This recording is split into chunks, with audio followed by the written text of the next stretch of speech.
Kesselink et il se trouvait que je partageais ma vie entre Paris et la campagne et Livorno. On te vire comme un chien.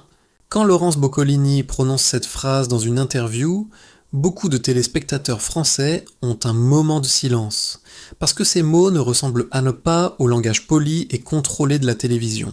Ils ressemblent plutôt à une blessure. Et quand une femme, comme Laurence Boccolini, parle ainsi, on comprend immédiatement que quelque chose de profond s'est brisé. Pendant plus de 20 ans, son visage a fait partie du paysage télévisuel français. Une voix reconnaissable entre mille, un regard à la fois ironique et perçant, une présence capable de transformer un simple jeu télévisé en moment de tension ou de rire. Dans le maillon faible, elle était la femme qui faisait trembler les candidats, une animatrice au ton tranchant, presque théâtral, qui semblait toujours maîtriser la situation. Puis il y a eu Money Drop, Tout le monde veut prendre sa place, et plus récemment, Les enfants de la télé sur France 2. Autrement dit, une carrière solide, une expérience rare, et surtout un lien très fort avec le public. Alors quand une animatrice avec un tel parcours affirme qu'on l'a traitée comme un chien, la question devient inévitable. Que s'est-il réellement passé ? Est-ce que Laurence Boccolini a vraiment été écartée brutalement de France Télévisions ? Qui a pris cette décision ? Et surtout pourquoi ? Certains ont immédiatement cherché un coupable. Le nom de Faustine Bollaert, qui a repris l'émission Les enfants de la télé, est souvent apparu dans les discussions. Mais est-ce vraiment une histoire de rivalité entre deux animatrices ? Ou bien le symptôme d'un système beaucoup plus froid, beaucoup plus mécanique ? Car derrière les projecteurs, la télévision est aussi une industrie. Une industrie où les décisions se prennent parfois dans des réunions discrètes, où un visage peut disparaître d'une grille de programme presque du jour au lendemain. Et ce qui rend l'affaire Boccolini si troublante, c'est justement ce détail. Elle affirme que les audiences n'étaient pas mauvaises. Autrement dit, ce n'est pas le public qui l'a rejetée. Alors si ce n'est pas le public, qui l'a poussée vers la sortie ? Pour Laurence Boccolini, la douleur ne vient pas seulement d'un fauteuil perdu, elle vient d'une impression plus intime, presque humiliée. L'impression d'avoir été remplacée sans explication, sans préparation, sans reconnaissance pour les années passées à divertir des millions de téléspectateurs. Dans le monde de la télévision, perdre une émission peut arriver à tout le monde, mais la manière dont cela se produit peut tout changer. Et parfois, ce n'est pas la perte du poste qui fait mal. C'est la manière dont on vous fait comprendre que vous n'êtes plus indispensable. C'est peut-être pour cela que Laurence Boccolini n'a pas choisi une phrase diplomatique. Elle n'a pas parlé d'un désaccord professionnel. Elle a utilisé une image brutale. On te vire comme un chien. Une phrase qui résonne comme un cri de colère, mais aussi comme une confession. Car derrière cette phrase, il y a une question beaucoup plus humaine. Que reste-t-il d'une carrière quand ceux qui vous employaient semblent soudain ne plus avoir besoin de vous ? Et pour comprendre pourquoi cette rupture a été aussi douloureuse, il faut revenir en arrière. Car Laurence Boccolini n'est pas simplement une animatrice parmi d'autres. Elle est, pour beaucoup de Français, une mémoire vivante de la télévision. Et c'est justement ce qui rend son histoire encore plus troublante. Mais pour comprendre pourquoi cette sortie a été ressentie comme une trahison, il faut d'abord comprendre qui est vraiment Laurence Boccolini. Avant de comprendre pourquoi le départ de Laurence Boccolini a fait autant de bruit, il faut se rappeler une chose simple. Laurence n'est pas une animatrice ordinaire. Depuis plus de 20 ans, son visage fait partie du paysage familier de la télévision française. Elle fait partie de ces voix que l'on reconnaît immédiatement, de ces présences qui accompagnent les soirées de millions de téléspectateurs. Née en 1963, Laurence Boccolini commence d'abord par la radio, un univers exigeant où seule la personnalité permet de capter l'attention. Très vite, son style apparaît différent. Elle n'essaie pas d'être lisse ou rassurante comme beaucoup d'animateurs. Elle est directe, ironique, parfois mordante, et surtout impossible à confondre avec quelqu'un d'autre. Dans un milieu où les visages peuvent se remplacer facilement, cette singularité devient sa force. Le grand tournant arrive avec Le maillon faible. Ce jeu télévisé, au début des années 2000, transforme Laurence Boccolini en véritable personnage de télévision.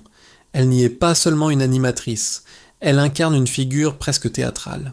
Regard froid, ton tranchant, remarques cinglantes, les candidats la redoutent, tandis que le public adore ce mélange d'humour noir et de distance. Très vite, Laurence devient une image gravée dans la mémoire collective de la télévision française. Mais cette image crée aussi un paradoxe. Aux yeux du public, Laurence Boccolini est une femme forte, presque intimidante, une animatrice qui semble ne jamais vaciller. Pourtant, derrière ce personnage existe une réalité plus humaine. Parce que lorsqu'une femme est constamment perçue comme dure ou imperturbable, on oublie facilement qu'elle peut aussi être vulnérable. Au fil des années, Laurence traverse les différentes époques de la télévision. Elle anime Money Drop, un jeu extrêmement populaire qui confirme sa place parmi les figures majeures du divertissement. Plus tard, elle prend les commandes de Tout le monde veut prendre sa place sur France 2, puis devient l'un des visages familiers de Les Enfants de la télé. Chaque émission marque une transformation de son image. De l'animatrice ironique et redoutée, elle devient progressivement une présence plus chaleureuse, presque familiale pour les téléspectateurs. Et c'est justement pour cette raison que la suite de l'histoire surprend autant. Laurence Boccolini n'est pas une débutante que l'on teste pendant quelques mois, elle est une professionnelle expérimentée, une animatrice qui a construit une relation avec le public et qui représente, pour beaucoup, un morceau de l'histoire de la télévision française. Lorsqu'une figure aussi installée se retrouve soudain remplacée, la situation ne ressemble plus à un simple changement de programme. Elle donne plutôt l'impression d'un message froid. Dans la télévision moderne, même les visages les plus familiers peuvent disparaître du jour au lendemain. Laurence Boccolini ne demandait pas nécessairement de garder sa place éternellement. Mais après tant d'années de carrière, elle pensait sans doute avoir droit à une chose simple.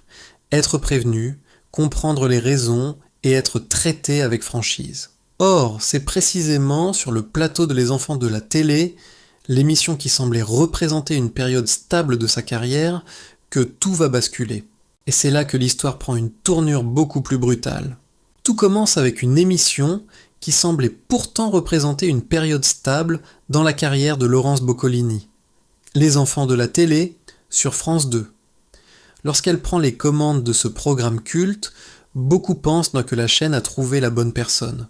Laurence possède l'expérience, l'ironie et cette présence familière qui accompagne les téléspectateurs français depuis des années. Pendant 2 saisons, elle incarne ce rendez-vous nostalgique consacré aux grands moments de la télévision. Puis, presque soudainement, la décision tombe. France Télévisions choisit de changer d'animatrice. Laurence Boccolini est remplacée par Faustine Bollaert. À partir de là, le public cherche immédiatement un responsable. Pourtant, il faut être clair. Faustine Bollaert n'est pas la personne qui a chassé Laurence. Dans le monde de la télévision, ce type de décision appartient toujours à la direction. Faustine est simplement celle à qui l'on propose de reprendre l'émission. Mais pour les téléspectateurs, l'image est simple. Un visage disparaît, un autre apparaît. Et cette transition crée forcément des comparaisons. Les 2 femmes incarnent d'ailleurs 2 styles très différents. Laurence Boccolini est associée à une télévision plus tranchante, marquée par l'époque des grands jeux comme Le Maillon Faible. Son humour est parfois mordant, son regard ironique, et c'est justement cette personnalité forte qui l'a rendue inoubliable. Faustine Bollaert, au contraire, incarne une approche plus douce, plus empathique, très appréciée sur France 2. Beaucoup imaginent alors que la chaîne veut simplement changer le ton de l'émission. Moins de distance, plus d'émotion. Mais pour Laurence Boccolini, le vrai problème n'est pas là. Ce qu'elle ne comprend pas, c'est la raison du remplacement. Elle le dira clairement plus tard. Ça ne peut pas être les audiences parce qu'elles étaient excellentes. Selon elle, le public était présent et l'émission fonctionnait. Si les audiences avaient été mauvaises, elle aurait peut-être accepté la décision. Si un conflit interne avait éclaté, elle aurait pu comprendre. Mais lorsque tout semble fonctionner et que l'on vous remplace malgré tout, la question devient plus personnelle. Laurence ne cherche pas seulement à savoir qui prend sa place. Elle veut surtout comprendre pourquoi elle n'est plus la personne choisie. Dans cette histoire, Faustine Bollaert se retrouve donc dans une position délicate. Lorsqu'une femme remplace une autre à la télévision, les médias aiment imaginer une rivalité. Mais la réalité est souvent plus simple. Faustine accepte un rôle que la chaîne a décidé de lui confier. Et pourtant, le symbole reste fort. Car au moment précis où Faustine apparaît à l'écran, Laurence Boccolini comprend que le fauteuil qu'elle occupait n'est plus le sien. Faustine n'est pas celle qui tient le couteau, Mais sa présence marque le moment où Laurence réalise que la décision est déjà prise. Et cette prise de conscience ouvre une autre question beaucoup plus importante. Qui a réellement décidé de ce changement ? Lorsque la polémique éclate autour du départ de Laurence Boccolini, un nom revient régulièrement dans les analyses des médias, Stéphane Sidbon-Gomez. À France Télévisions, il occupe un poste central, celui de directeur chargé des antennes et des programmes. Autrement dit, l'un des responsables qui participent aux grandes décisions concernant la stratégie des chaînes publiques et l'évolution des émissions. Mais il faut être prudent.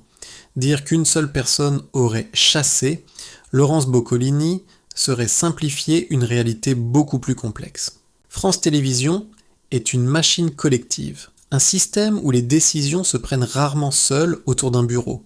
Elles naissent souvent de discussions, d'analyses d'audience, de stratégies d'image et d'équilibre entre les différents visages de la chaîne.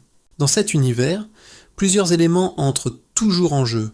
La direction artistique d'un programme, l'identité de la chaîne, la grille de diffusion, les attentes du public et la place occupée par chaque animateur dans l'ensemble du paysage télévisuel.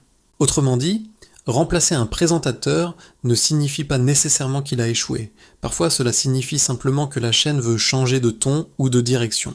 Du point de vue de France Télévisions, cette logique peut sembler normale. Une émission peut évoluer, un programme peut être renouvelé et aucun fauteuil n'est éternel. La télévision fonctionne ainsi, elle avance, se transforme et cherche sans cesse de nouvelles dynamiques. Mais du point de vue humain, la situation peut apparaître tout autrement. Car avoir le droit de remplacer quelqu'un est une chose. La manière de le faire en est une autre. Lorsqu'une animatrice travaille depuis des années à la télévision, lorsqu'elle a construit un lien durable avec le public, la question devient presque morale. Mérite-t-elle d'être prévenue plus tôt ? Mérite-t-elle une explication claire ?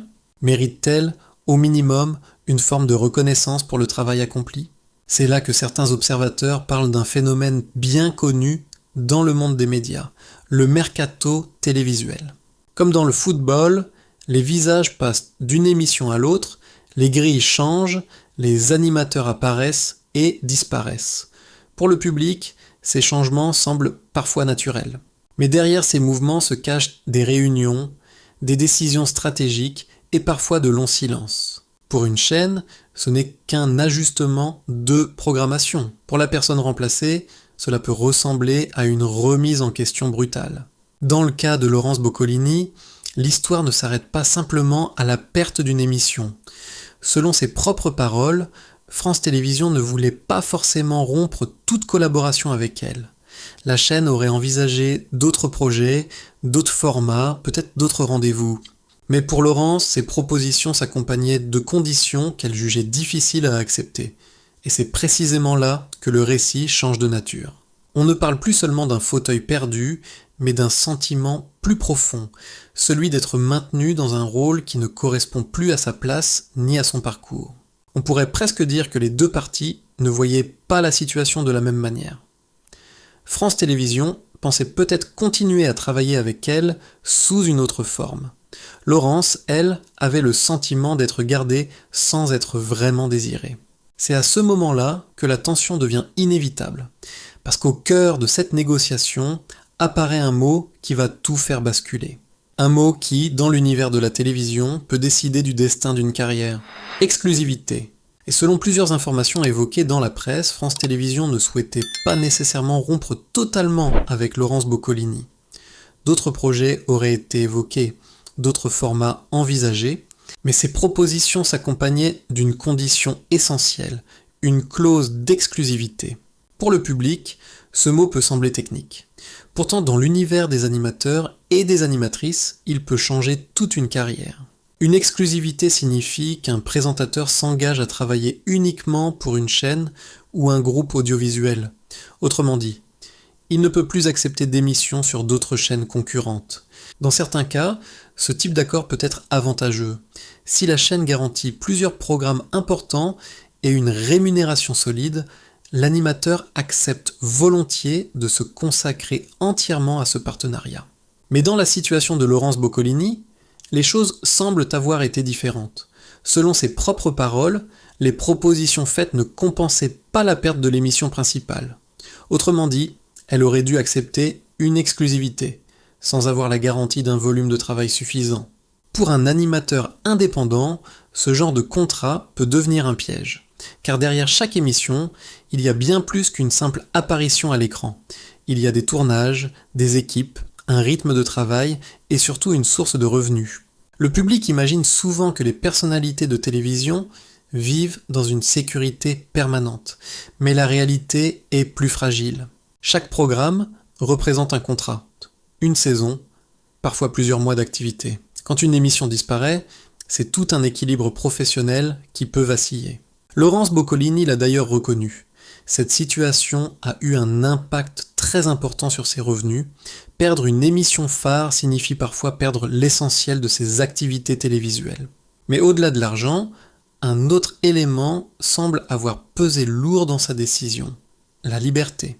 Laurence a laissé entendre qu'elle avait le sentiment de devoir modérer certaines déclarations publiques ou revenir sur des propos tenus dans des interviews. Pour elle, ce n'était pas seulement une question de contrat, c'était une question de dignité professionnelle. Car au fond, ce qui semble avoir le plus marqué Laurence Boccolini, c'est une phrase qu'elle prononcera plus tard avec beaucoup de sincérité. Je ne me sentais pas désirée. Cette phrase est simple, mais elle porte une charge émotionnelle immense. Elle ne parle ni d'argent, ni de contrat, ni d'audience. Elle parle d'un sentiment beaucoup plus intime, celui de ne plus être la personne que l'on attend. C'est pour cette raison que Laurence Boccolini finit par prendre une décision radicale. Elle choisit de quitter France Télévisions. Pas parce qu'elle ne pouvait plus faire de télévision, pas parce qu'elle n'avait plus d'offres, mais parce qu'elle ne voulait plus rester dans une relation professionnelle qu'elle percevait comme injuste. Et ce départ marque le véritable point de rupture de toute cette histoire. Car pendant que certains pensaient que son histoire avec la télévision s'achevait, une autre scène s'apprêtait déjà à s'ouvrir ailleurs. Mais l'histoire de Laurence Boccolini ne s'arrête pas à son départ de France Télévisions. Car dans le monde de la télévision, une porte qui se ferme peut parfois en ouvrir une autre. Quelques mois après cette rupture, une nouvelle apparaît. Laurence Boccolini revient à l'antenne, cette fois sur W9 avec une émission intitulée « On connaît la chanson, années 90 ». Le concept repose sur les grands tubes et les souvenirs de cette décennie, une époque qui évoque immédiatement la nostalgie pour de nombreux téléspectateurs. Lorsque Laurence annonce son retour sur Instagram, ses mots sont simples mais révélateurs. « J'arrive enfin, vous m'avez sacrément manqué ». À première vue, ces phrases traduisent simplement la joie de revenir à la télévision. Mais elles ont aussi une autre signification. Après avoir quitté France Télévisions dans un climat tendu, Laurence montre qu'elle n'a pas disparu. Elle revient avec un nouveau projet, devant un public qui la connaît depuis longtemps. Le choix d'une émission autour des années 90 n'est d'ailleurs pas anodin. Pour beaucoup de Français, cette période représente un moment de souvenirs partagés. La musique populaire, les grandes émissions de variété, les soirées télévisées en famille. En animant ce programme, Laurence ne se contente pas de présenter un divertissement. Elle accompagne les téléspectateurs dans un voyage vers une époque qui fait partie de leur mémoire. Avec le recul, l'affaire Boccolini apparaît moins simple qu'on ne l'imaginait. Laurence n'a pas été brutalement expulsée de tout France Télévisions. Elle a d'abord été remplacée à la tête de Les Enfants de la télé, puis elle a choisi de partir lorsque les conditions proposées ne correspondaient plus à ce qu'elle attendait. Faustine Bollaert n'est donc pas une ennemie. Elle a simplement repris une émission que la chaîne souhaitait faire évoluer. De son côté, la direction de France Télévisions a agi selon une logique stratégique. Dans la télévision moderne, les programmes changent, les visages aussi. Mais cette histoire rappelle une réalité parfois brutale du monde médiatique. On peut remplacer très vite un animateur dans une grille de programme. En revanche, les souvenirs que ce visage a laissés chez les téléspectateurs disparaissent beaucoup plus lentement. Laurence Boccolini a peut-être perdu un fauteuil sur France 2, mais elle n'a pas perdu ce qui compte le plus pour un animateur, la relation avec le public. Alors la vraie question reste ouverte. Laurence Boccolini a-t-elle été trahie par la télévision ou a-t-elle simplement rencontré la règle la plus dure de ce métier ? Rien n'est jamais définitif. Et vous, qu'en pensez-vous ? France Télévisions avait-elle raison de changer d'animatrice? Ou pensez-vous que Laurence Boccolini méritait davantage de respect après toutes ces années? Dites-le nous dans les commentaires, et si vous aimez découvrir les coulisses de la télévision française, n'oubliez pas de liker la vidéo, de la partager et de vous abonner à la chaîne.